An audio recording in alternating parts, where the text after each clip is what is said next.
tomorrow we're going to hear from Ryder and Peyton, and they're going to be reading A Gift from the Heart for us. Remember that our genre is a drama. A drama can include plays, and they're written to be performed in front of an audience. So, unfortunately, we're not all together, so this is going to be our next best scenario as far as that's concerned.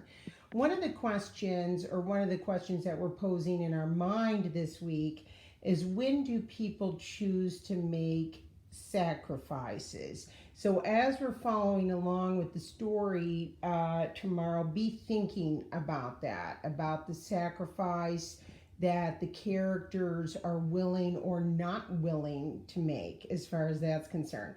Last week, we talked about the Dust Bowl of the 1930s and the sacrifices that the families made in order to survive, and a lot had to move their farms. They didn't really even have a choice because of their livestock, their cattle that died because of the dust, and had to move all of their livelihood to different locations because of that. So think about then how this story is similar then to the Dust Bowl of the 1930s as well. Okay.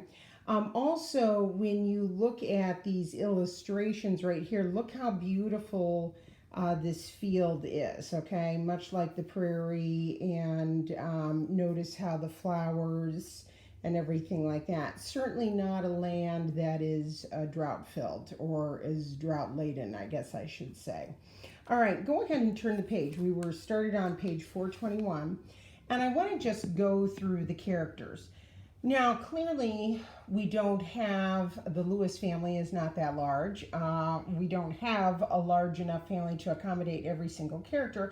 So when you have a grouping that's smaller, then people have to play lots of different characters. But as you're rolling through and listening to Peyton and Ryder exchange the different characters, you notice that then as you're following along, suddenly you're not even noticing that the person is the same person, because Peyton does a very good job of changing the character as far as that's concerned with her voice at times, and then Ryder does the same. So it's just an excellent job as they're reading.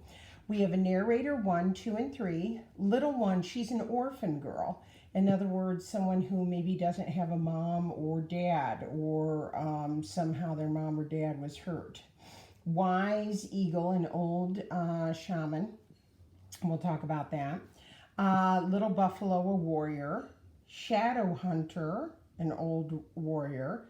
Blossom, wife of shadow hunter. One who runs, son of shadow hunter. Stargazer, old woman. Hummingbird, flute girl, I like that name. Bluebird, flute boy. Comanche people, and then Comanche chanters. And I want to read the setting.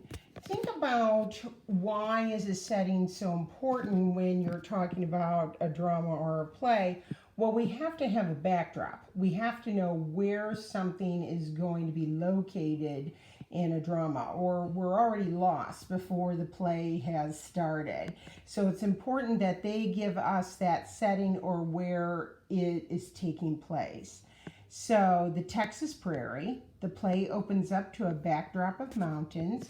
Teepees and actors are in place, and the Comanche people stand on both sides of the teepees and up in front. And little one is holding her treasured doll. Okay? And what we notice here too is all of this illustration right here. Okay? And I love this illustration.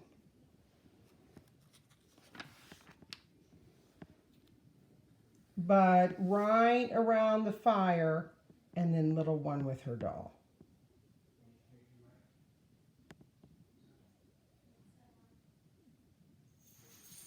So right away in this illustration, they're giving us the setup as you're reading along.